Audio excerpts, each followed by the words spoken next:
Hi,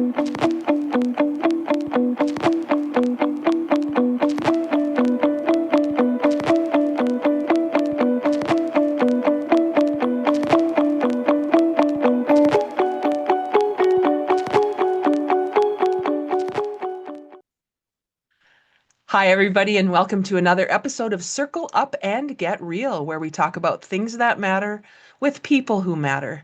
And today, that person who matters is my dear friend Sue Paulson, who we were just chatting offline about how we actually first met. It feels like we've just known each other for so long, Sue. Sometimes I go back and I'm like, how did I meet this person? But we met in Phoenix, and we were thinking it was around 2019. Yep. We both have an interest in personal development and Think and Grow Rich and some of those foundational elements, and that's how we first met. But we've stayed connected over the years because we've been in another group called the Groundswell University, and it's just fun how we reconnect and things come into play. Yes. And Sue was in Fargo for our first chill out and just a lot of really cool connections. So, Sue, welcome. I'm so Absolutely. grateful to have you here. Thank you. Well, it's just such a delight, Jody. We don't often get, you're busy, I'm busy. We don't often get to do this. So it's very fun for me. I know it's different to be in a group, and to go Yes. where the group has you go. It'll be fun for us to just have a conversation about the work you're doing and the amazing Magnificence Lab and some of the your label here says the Magnificence Mentor, so we're going to want to hear about that. But how do we start, Sue? I know I've read your memoir. I know your story, I think, from your memoir in what, 2015 you wrote that? Yes. Yes. Came out 2015. Absolutely. Yes. You've had a lot of adventures in your life that have brought you right here, including two bouts with cancer, Yes. and that really had a big impact on your life, I know. So, where do we start? You're in Edmonton, Alberta? Edmonton, Alberta. That's right. Yes. Yes. So tell us about you. How did you come to where you are today? I know you, without going into the whole memoir.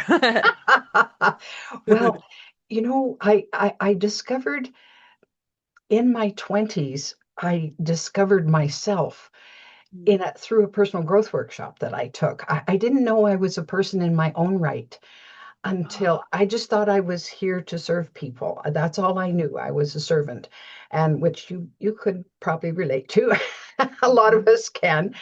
And this workshop opened me up to, well, Sue, you're a unique person in your own right. And I'm really? And and it introduced me to all of these powerful tools that kind of built on Think and Grow Rich. Helped you delve into the subconscious mind and have a workshop of the mind where you could manifest things or understand things better, and you had guides and it was kind of fantastical at the time. And of course, because there were so few people, at least in my neck of the woods, that even knew anything about this, I couldn't talk to too many people about it. So, but Yeah. that kind of launched me. And I think it over time I began to realize how important growth was to me. That growth for me is as natural as breathing, and it's sustenance for me, that in when I would have relationships where the people I was with didn't want to grow anymore, I'm going, okay, fine. Well, see you. Have a nice life, and off I'd go. Because they didn't want to grow with me. Well, I'm not staying behind. Yeah. So it's been yeah, and so the journey has continued, and for a person who will not willingly go on a roller coaster, here's my life, right? High I highs, love it. low lows. I love it. Well, I love that you can pinpoint to being 24 and having been raised in a very probably a traditional Canadian, North Dakota. I live in North Dakota, Yeah, absolutely. upbringing. You Hmm. just do what you're supposed to do. You said I was a servant. I served because that's how we were raised. That's what our Uh-huh. parents told us. And so at something happened at 24, and what put you in touch with this world of personal development and growth? Well, I I guess what really got me in touch is I got fired from a job. I was working thinking that I was going to work my way up the secretarial ladder. The problem Okay. was I wasn't very good at it. I had moderate skills at best. And anyway, I get fired from this job. First of all, I was highly upset. And then I was mad. And I thought, well, there's no such thing as job security. I'm going to make my own security. So I started working. I responded to this when we still had ads in real newspapers. Right? I responded to this little ad to become a holiday girl. So there was a cosmetic company, both in the States and in Canada, Mhm. called Holiday Magic Cosmetics. Holiday Magic. Yes. Yep, Oh, there I've you go. heard of that. Well, nobody Yes. quite knew that it was a pyramid scheme in those Mhm. days. Mhm. Unfortunately, I didn't have the wherewithal to do anything more than spend like $20 for my little kit, my sample kit. And I'd go knocking on doors, absolutely terrified.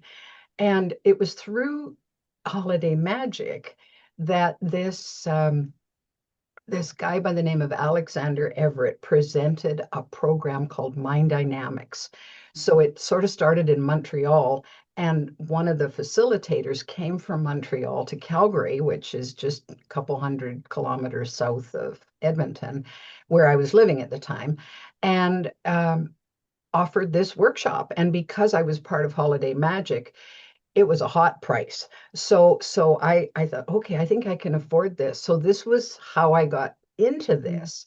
And so it was just this determination that I was going to find my own way. And if people weren't going to, if I couldn't depend on an employer to keep me hired, well, I was going.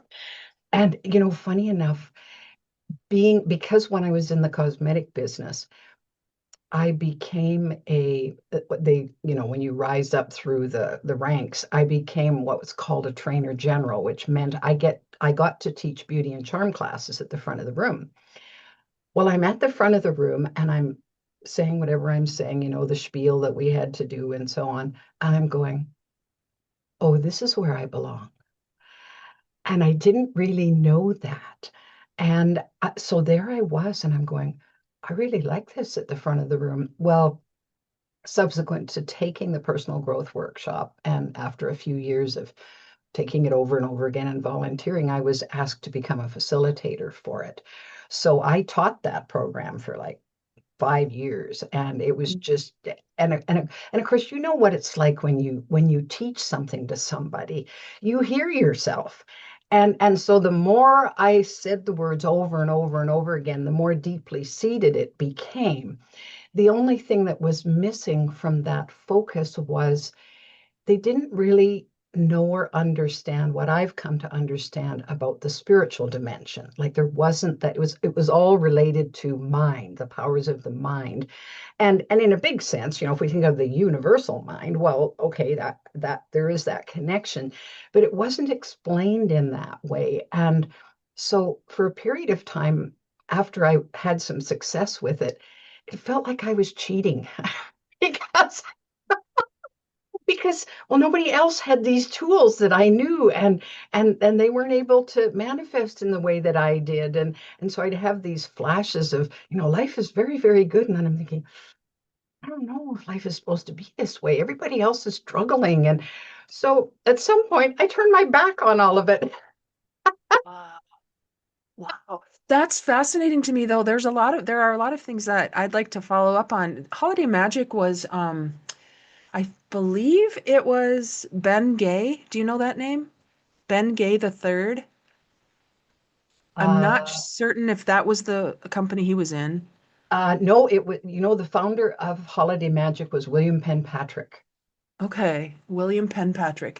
Yeah. There are connections here in you called it a pyramid scheme. I'm going to go back and call it network marketing because I think when we look at network marketing in its purest sense, it Yeah. really was created so that people could, utilize what they were learning in a way that would make sure that they had the success they wanted. Now, Yeah. because some people didn't have as much success as others, you have to do the work and you do help the person above you and all the Oh, for stuff sure. that's set up for Yeah. network marketing. But I remember hearing about this organization because it was one of the earliest ones that had a really Yes. great, like you said, training program for personal development, from what I Oh, for understand. sure. Absolutely. Yeah, absolutely. Yeah, there was lots of good things about it, and I think the challenge and eventually the at least here in Canada, um, the president ended up fleeing the country Oh. because he was up on charges, and Mm, so what they were doing was not a mm, legitimate. I mean, if they were just selling cosmetics and something, but then it morphed okay. into Yeah. the not Well, so good part of that. that's the whole power corrupts and absolute power corrupts absolutely. You I got think it. people, yeah, when we get our ego involved and it starts being about, what I can take, I suppose, for Yeah. those of us who were raised like we were to serve, I can see where that could be a really Yeah. a big trap that we could get into. Oh, for sure. Um, Yeah, absolutely. Yeah. so I'd like to hear more about the spiritual dimension that you noticed was missing. Because you said you can't really talk to people about that, at least back in the time when you were involved in this. And how did you learn that part of it? What was it that opened you up to the spiritual part that you noticed was missing? Probably it was the near-death experience I had Hmm. in 2007, where my whole understanding of or belief, I guess more belief about heaven and God and the universe and so on was just blown wide apart. It just everything I thought I knew wasn't correct. Hmm.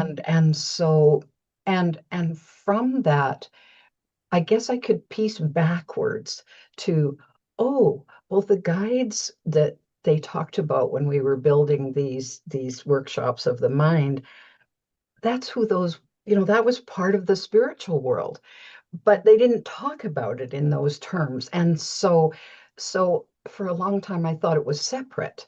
And then I started making those connections and thinking, oh, for heaven's sake, all that I learned way back when, it was just the way they talked about it was different than what I've come to understand. So that was kind of Yeah. I began to What piece that together. Well, because I love that. When you think about, I think in your memoir, you talked about having been not necessarily raised in a church, but you went to a church and you were confirmed and all of those things. And in the way we've been trained, I'll say trained, in traditional church settings, um, that you don't question what you learn in church. You don't question what you read in the Bible, right? And and if we separate, you don't question what you were being trained in your mind classes, I can Yeah, understand how they would be two separate things. yeah, yeah, for But sure. when you were able to put them together and recognize that there's more, maybe I'm making this up, correct me if I'm wrong, but there's more to each part of that than you were Oh, given. absolutely, absolutely. And in a way, it was like pieces of the puzzle. And I didn't know if they fit together, never mind Mm, how they fit together. mm, So, I think in as we awaken to our own consciousness, our own, and the more that there is, then the pieces begin to kind of slot themselves into place, and some of the puzzle pieces that we have in the box, we go, I'm not having that one anymore. That one doesn't fit anymore. And out it goes. That that's so interesting because when I love that you said it like that. Does pieces slot themselves together? It's not necessarily whether I did it right. And Yeah, then you give yourself the opportunity to throw a piece out, even though the box says you need all the pieces to have this, that's right. picture. Exactly. So you're kind of showing us that you have agency in your own life Yeah. when you own, I suppose, is that a way to say it? When you own your part in the universe? Oh, no question. I mean, I think when we come here so my sense of this is that we come here as the magnificent creations that we are, as part of God and the universe, facets of the same diamond, if you will, that Mhm. sort of thing. But of course, part of the contract in coming here is we forget all that. And so so in the forgetting, it's like who's the guy that slept for Rip Van Winkle. Rip Van Winkle. Yeah, we do a Rip Van Winkle, right? We just go to sleep consciously. Mm, We're mm, just and of course life is rough. You know, just going down the birth canal is rough. Never mind all of the, you know, here we are as these helpless infants, totally victim to whatever our circumstances are. We can't do anything really for ourselves except maybe scream out loud when things aren't going well.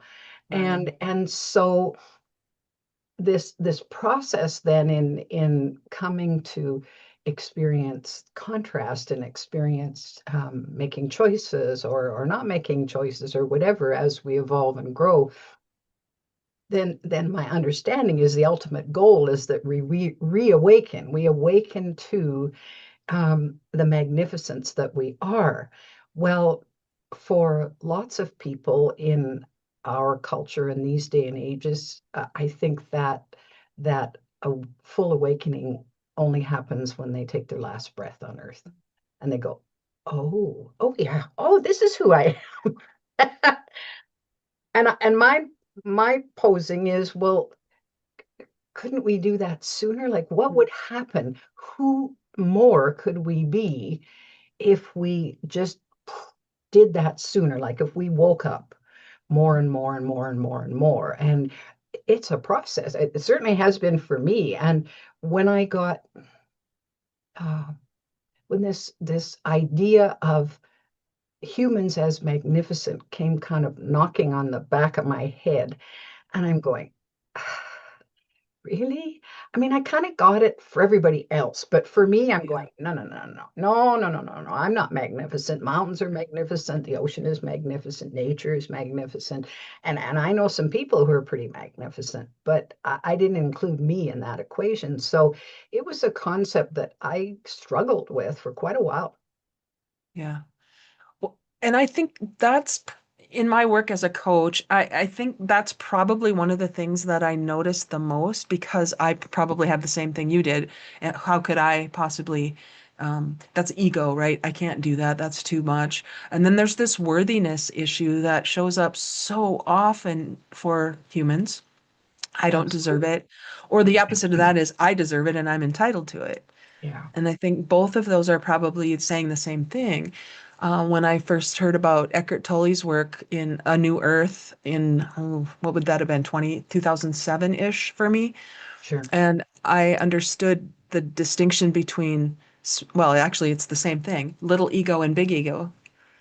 Yeah. And in his book, he talks about little ego being, oh no, not me, I'm not good enough. And big Mhm. ego says, oh, it's all about me. They're both doing the exact same thing, which is Right. blocking what you're calling the magnificence that we have been gifted by simply being alive. Exactly. Yeah. Yeah. So when you recognize that for yourself, you said it was knocking on your head, but you didn't embody it maybe yourself. What was that process like for you? How did you finally come to see it personally? Well, it's part of it was life happening. It was so interesting to me that that my cancer journey followed my near-death experience. Like 4 years after the near-death experience, I had these two bouts of cancer. And while everything was pretty terrifying, the diagnosis and all that followed after that, deep-seated in my being, and I guess probably my soul, was this fairly certain thing like this is just part of my journey here. There's something here for me. I don't know what it is. I don't know how I'm going to get it, but I had an unshakable faith that there were gifts that were going to come out of this. I was reasonably sure it wasn't going to kill me. And even if it did, that didn't scare me because, you know, heaven is a pretty amazing place to Mm. be, if you want to call it a place. And, you know, having Hmm. been there, I thought, well, you could take me now, you know, Right, right. except except I knew there was more. I mean, I already couldn't go back until I was done what I came to do on planet Mm. Earth. So Mm. so okay, I'm going through this. And it was because I was journaling. I had been journaling all through in the aftermath of the near-death experience, and then stopped at some point. And then when cancer came knocking, I started journaling again. And I just kept on writing and kept on writing, and just for my own purposes to make sense of it. And so then it was, this is my part of the never ending story, right? Uh, this is great. It just goes on and on. Yeah. Well, then as I gave myself some permission to take time off after I came out of surgery, I had done I took a job too soon that was a very physical job. And I lasted about 8 months, and I thought, I am not capable of working full time. I'm just not. So I went on unemployment insurance and gave myself 6 months to just kind of get it together. And in the course of resting, I'm an avid reader. So I just started diving back into some of my spiritual books, and Neil Donald Walsh's book, Communion with God, popped up. And I started rereading it. And just, how there are sentences in books that just jump out at you, and you're going, "Ah, I need that right now." Yeah. Well, there Mhm. were pieces that and he talked about magnificence in there, and heaven on earth and so on here and there. And so I'm going, well, it's coming from his book, and it came from this other source, and it came from this other source. What's going on here? Why am I paying attention to this now? Mm. And it eventually, as I pulled things more together, and after I wrote the memoir and it was published, then more conviction, I guess, came into me that this was the path I needed to be on now, that I needed to explore this magnificence. So I became my own magnificence mentor. I thought, well, I can't mentor anybody else because I haven't even figured this out for myself Mhm. yet. Mhm. But Yep. I thought I can mentor me. Mhm. And of course I looked for other people who to support in all of that. And Mhm. so then the journey in my new, because I'd been lost, so that would have been 2000 and 16 or so, 17, that I started embarking on this quest for, well, what is magnificence all about? What does heaven on earth look like? And so on. And just kind of tiptoed into it because I had no idea what in the world was going to come of it, and or how to proceed or approach it or whatever. And um, but I just knew that it was important to do this Yeah. work. And so then here I am, however many years later, still building and growing and adding more pieces to the puzzle, and carry on from there. Well, and that's how that's about the time we connected in, Yes. 17 or 18, Mhm. because we were both at an event, right? We were both, Yes. I think I was speaking at the event and you were attending it. Is that true for I, w- I Robert? yes, I was definitely there. Yeah, absolutely. Yeah. Yeah, and I think, yeah, and I think you were speaking, and we connected after that. And Yeah. And my part of it was mindset. I was there to talk about mindset using the principles of Think and Grow Rich on behalf of my colleague Don Cody, who had created a program called LifeWorks University. right. And we met Robert through that. Robert Evans, we're talking about. And Correct. Robert had a company at the time that was making apps. And you Yes. had an app, right? Yes, for a while I had an app for my uh I think we called it Your Magnificence Mentor or something like that. Yeah. Okay. Uh-huh. Yeah. And So I had one at the time too. Those are just kind of a little timestamp in history, right? Because yes, we yes. we did this for a while. 2020 messed everything up for everybody, I think, Oh in yeah. some ways.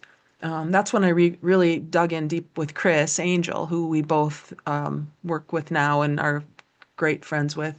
And that pathway is what reconnected us for 4 years, from Yes. Yep. 2021 through 2025, Yes. up to the Yes. present day. And so I think the moral of that story is if we be who we be on purpose and authentically, we're gonna run into the right people, it seems. Absolutely. Well, this is the thing. There's this almost like an inner resonance Hmm. that just the very fact that I made the decision to go to Phoenix to this little conference, and there you show up, and I'm going, ooh, she's an interesting woman. I want to talk to her more. Hmm. And and you were the one I think that introduced me to Chris because I didn't Yeah. know of him at all. Yeah. And so when you just kind of broaden those horizons and allow that, okay, what's next? And sometimes not knowing is way better Mm. than thinking you have it all figured out and sorting it out and well, here's my Oh, plan. that's so good because haven't we been taught differently? Even going back to your holiday magic thing. I mean, you're supposed to have it all put on paper, aren't you? Your Yep, goals and here's what it's going to look like and how many calls you're going to make and how many doors you're going to knock on and all of those exactly. things. Yeah. But I'm not saying that's not effective. I No. just wonder if there, like we're showing right now, Sue, there's another way. Yeah. Yeah. Yeah. Yeah. And Because it's to be open to the I mean, obviously, as in our human form, we can do things in human form that we couldn't do in the spiritual dimension because we have no form, we're formless. right. So, and in the co-creation possibilities, we can only it's us as the humans who can take the steps that spirit can't take. And so it's up to us to say, okay, I'm going to bring this into reality by making the calls or walking the path or doing whatever it is that I'm meant to do. But I think the oftentimes that's the hardest way is if we get locked into that. Say, okay, what are my goals for this year? I'm going to do this, and we're not open to seeing any doors that might, somebody comes through a door just off to the side there. Well, we're so focused that Right. we don't notice that there's a possibility. And I'll give you a crazy example. I decided to write and publish a book on public speaking way back in 2003, I think it came out. And at the time, I believed that the only way that I was an independent publisher at the time. This was book number two. And I thought, well, the only way I can do this is I need some kind of a loan to fund this because I wanted it to be. We decided to put a video on a CD-ROM with this book to demonstrate some of the exercises and so on.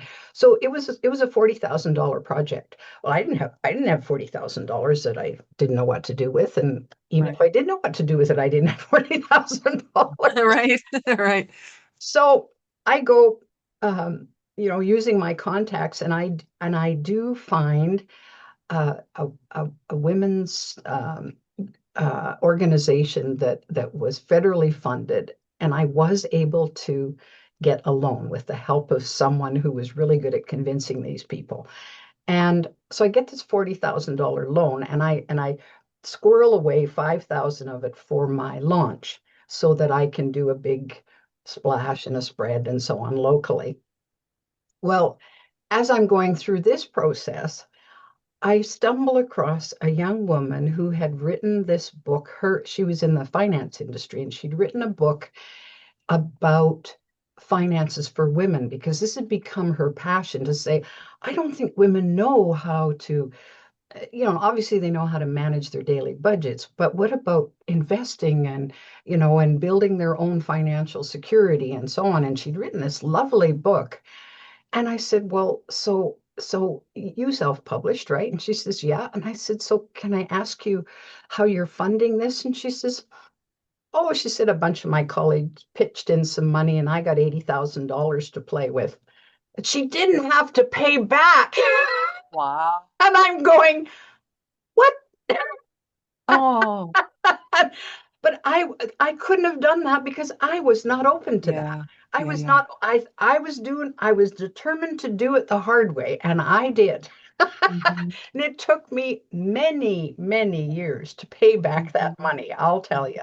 So I'm going, okay. But here's the good news is you did it, even though Yeah. it was hard. I mean, a Oh, lot yeah. of people would have said, "Oh, it's too hard. I can't do it." And you did it Mm, anyway, the hard way, but yeah. you said I paid it back. And I bet that first book or that first experience in 2003, you said it was your second book, but the Yeah. CD-ROM and all the things that you created for that made you a different kind of person than you would have been had you not Oh, done it. phenomenal experience. Yeah, it was such a growth experience for me in Mhm. the, pulling people together and having it. And we won I think a North American award with that book. Wow. And so I was very, very proud of it. And it just spoke to, I mean, I've often done things that well, I felt compelled to do when it came to books, even though there was a lot of resistance in doing the books, um, because writing isn't easy, as you know. It's not easy to write a book, and That's right. and there's lots of moving parts to it, and so on. But there would be a topic that would be near and dear to my heart. So, study skills was my first little book that I wrote. Well, I was teaching study skills and I saw these students struggling and I'm thinking, well, where were all these study skills when I was going to school? I didn't have this. And so that was important to me to put it out there. Yeah. And then as I'm teaching these students, we had a public speaking component. These, especially young accounting students, you can imagine, they're terrified. They don't want to speak in public. And I said, look, you can run, but you can't hide anymore. I said, Yeah. you're going to be asked to get up and say something. So best you get over the fear. And so I'm going, well, what is holding them back? Well, of course, it was the fear holding them back. So I just began experimenting in my classes to say, okay, let's try this. How are we going to help them move through this fear? So I'd Yeah. try a bunch of stuff. And by golly, they responded. So whatever worked in my classroom went into the book as, Yeah. okay, this is how you can manage this and go through. Yeah.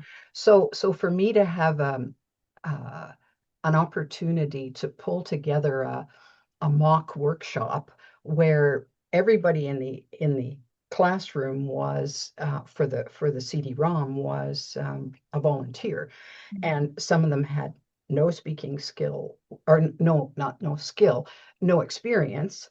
Some had lots of experience, like Toastmasters training and so on, and some were scared stiff, and others were reasonably confident.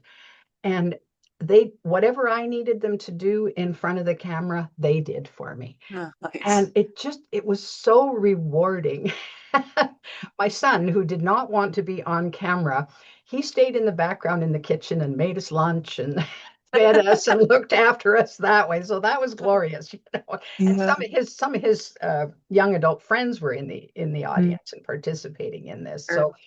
So yeah, I have to say that as much as I sometimes dig in my heels and want to resist what I Mm. feel compelled to do, the end result has been so spectacular for my own growth and well-being and understanding of how life works and all of that kind of stuff that I feel very blessed that way. I think that I love that you said it that way because a compulsion, I feel compelled to do something. I'm going to go out on a limb and say I bet almost everybody has had some sort of glimmer of something like that in their lives that is calling to them or, pull, I'm going to say pull, not push. There's a Yeah. difference. Yeah. Pulling to them. And I wonder how many people actually follow through on that. It's not a very big number, I wouldn't bet. I don't think so. It's that, don't we call it the still small voice, Yeah. that's in your Mm-hmm. head? And it's pretty easy to say, shut up Mm-hmm. to Yeah. that voice, Yeah.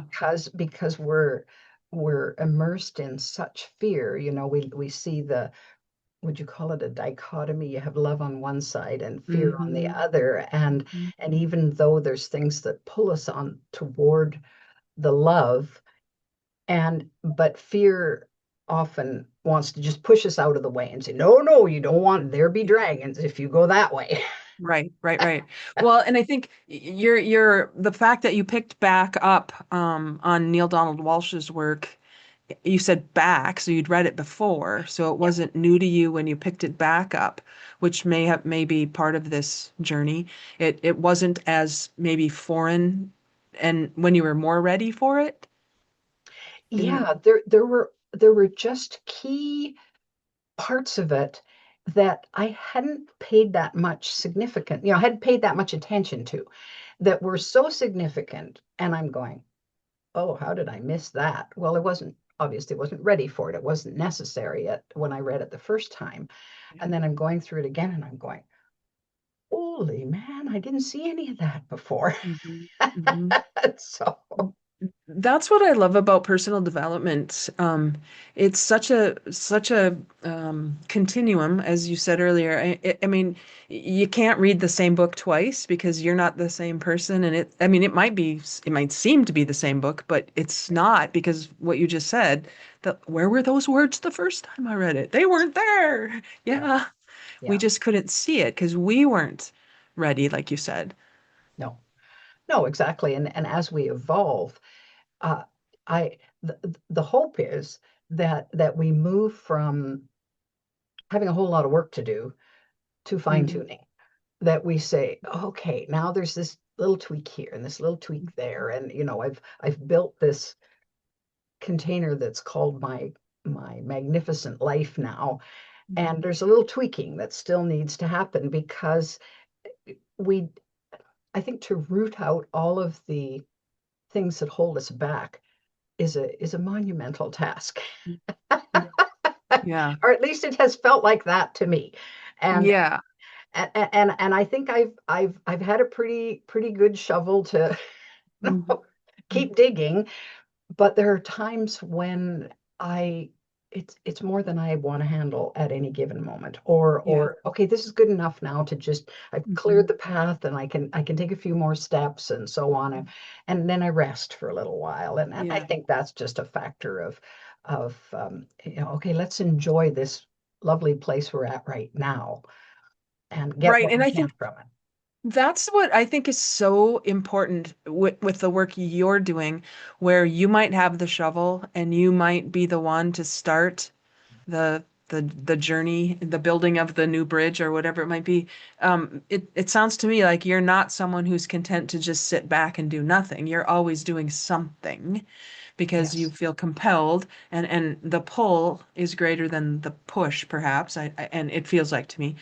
So when you start and you say healthily, I stop and rest because that's what you've learned from your cancer journey, I'm betting, and some of your Oh yeah. health issues. Yeah. So as you build this, is it new, the Magnificent Lab? Is it new-ish, or is it something It you've been doing for a long time? No, it's newish because I didn't have a container I didn't know where to go with all of this Mm. information, and how to explain it to people and get them to experience it for themselves. It was very challenging. And then when Chris Angel comes along, bless that, he's my angel. Angel, I know, right? I told him that more than once. Well, I have too. And I in working with the processes and the ideas that he had, so we land on, and it was so funny because I thought I was going to build a container around writing, and we had this little writing academy set up and got the website and so on, and we tried to see if it had legs, but it didn't seem to, and I'm kind of going, and he bluntly asked me one day, he said, Sue, what is it that is actually your heart's desire? And I'm thinking, oh, do I really tell him what it is? Mm. Because my heart's desire, which didn't feel that it would be, I don't know if doable is the right word exactly, but it seemed like one of those far-fetched ideas that Oh, how in the, my dad's voice came in my head. Well, can you make any money at that? Yeah. Yeah. And that was interfering. And anyway, I said, you know what? Really, my heart's desire is to work with people on helping them awaken to their magnificence and to build their own heaven on earth. I said, that's really where I want to go. I have the foggiest clue if that idea is even going to fly, but that's where it's at for me, bottom line. Mm-hmm. And so then we rolled up our sleeves and got to work and created the lab. And so it's an online community, and it's meant to help each other. We're there to, yeah, I'm sort of the lead person in opening the Zoom room and so on, but the people that show up with me, we're all in this together. We're rowing the boat. We're going whichever destination, and it's been a delight. And of course, well, I mean, I always, when I work with people, I always get more out of it, I think, than what they Oh, do, maybe. yeah.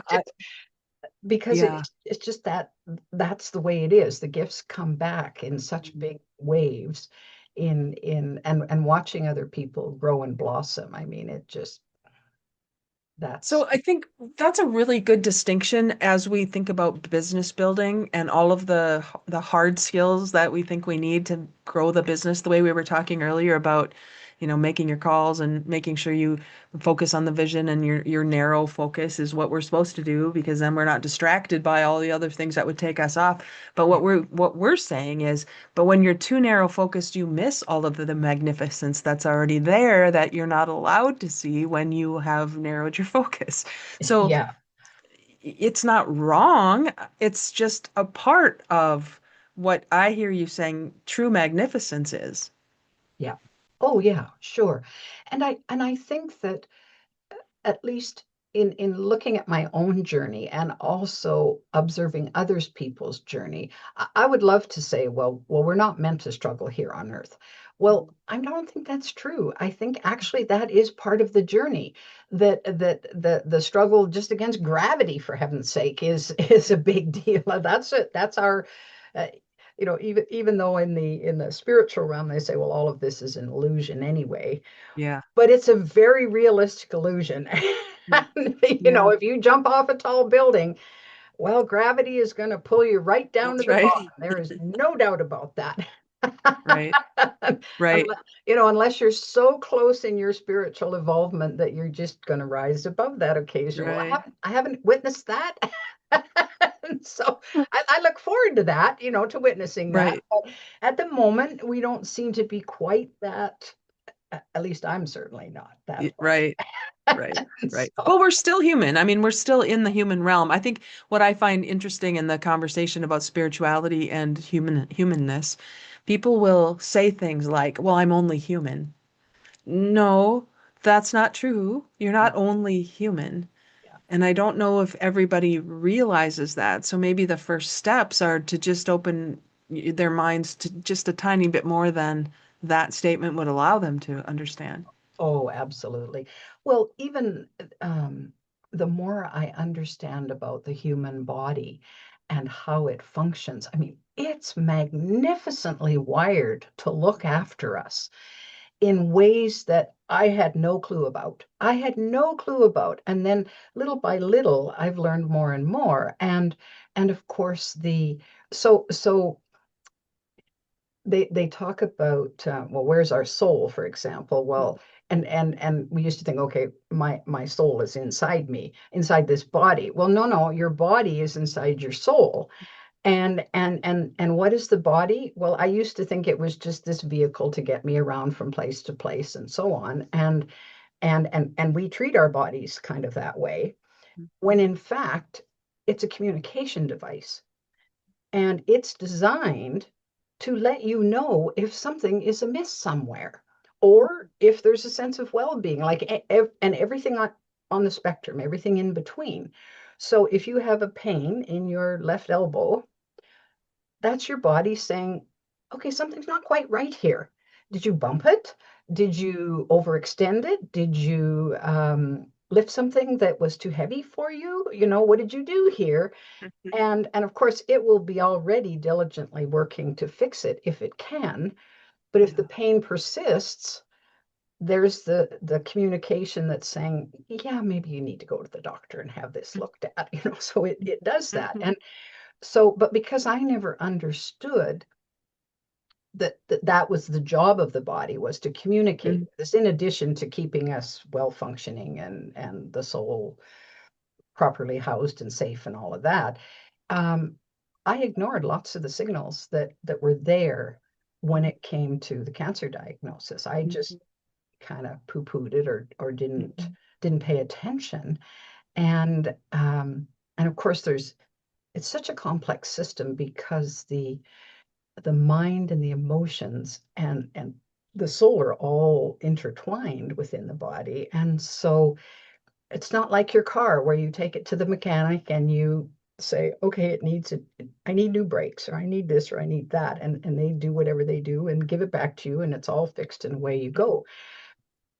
But we can't treat the body like that. That's not how that works. I mean, cancer for me was not just the physical, how do we get rid of this cancer? It was, okay, for me, it was, well, why did I get this? What was it that was going on with me, and cancer came knocking? What was happening? And I did numerous psychotherapy sessions at the end of my cancer journey to figure this out, because I thought, cancer came back a second time. I'm not having it come a third. So I think I better figure this out, Yeah. and come to realize that um, really the bottom line was, I was so sure that I wasn't worth saving, that I did everything in my power to save everybody else, and ignored my own being. Mhm. And when that realization hit, I thought, whoa, that's kind of cruel to who I am. Mhm. Mhm. But I was unaware, I didn't know Right. that. And Right. I'm going, oh, and there comes that old programming again, right? Yeah. You're Yeah. not worthy, you don't deserve you. And even though I had evidence to the contrary, when I was in that heavenly realm, I Yeah. still didn't believe it. Like, Yeah. it was deep seated, and so that was one of my rooting out things. And I had to ask, is that really true? Is it really Mhm. true that you're not worth saving? And I firmly said, no, that's not true. That is not true. So, And that would have been, was it 12 and 11 and 12 or 12 and 13 when you had your two cancer bouts? 11 and 12. Yep. 11 and 12. So Yep. then since 2012, you've been cancer free? Absolutely. Yep. Yeah. Yep. And so whatever switch flipped for you in 2012, did that create a new regimen for you in taking care of yourself? And what did you do differently in 2012 and to now? So I guess the biggest thing that I did differently was, I started paying attention to my own well-being. Mhm. And if I needed to rest, I rested. Um, and it's been an interesting adventure in lightening up, Uh, because I've always taken myself very seriously. uh, And even though I like to have fun, I've been so serious. And so in this course of lightening up, it was letting go of, forgiveness and compassion were two of the big, self-compassion particularly, mhm. were two of the big tools that I used. I used to collect um, resentments and niggly little nastiness like they were the crown jewels, and put them away safe, and then look at them every once in a while. I'm going, Mhm. oh my goodness, why am I doing that? And so, what was the tool that I used to help me with some of that was neurographics.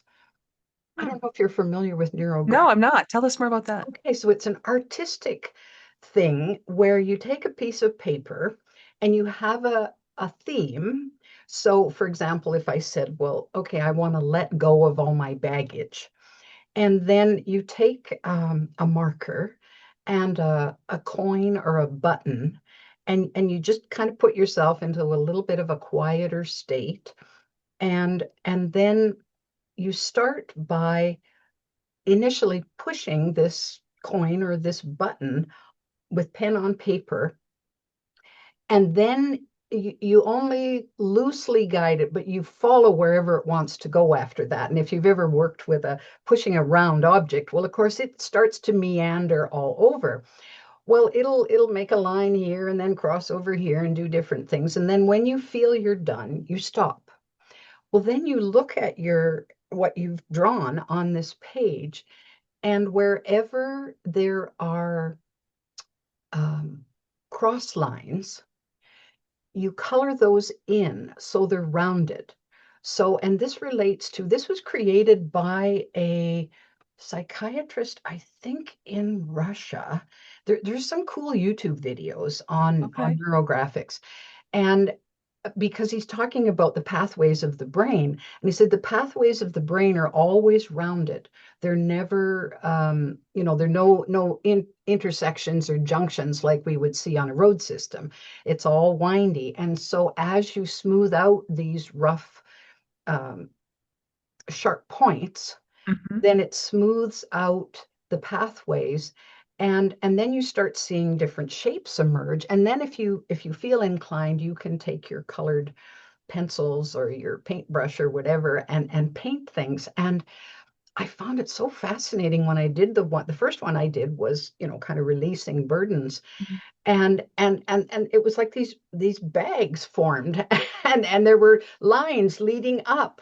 And so it Wow. was like, okay, there's some things here that are Your dispersing. baggage is releasing. Yeah, exactly. And so I've done it on financial freedom, and Mm. pick a topic, and you can Wow. do so. And the thing is, you don't have to put words to it. It just Mm. does it.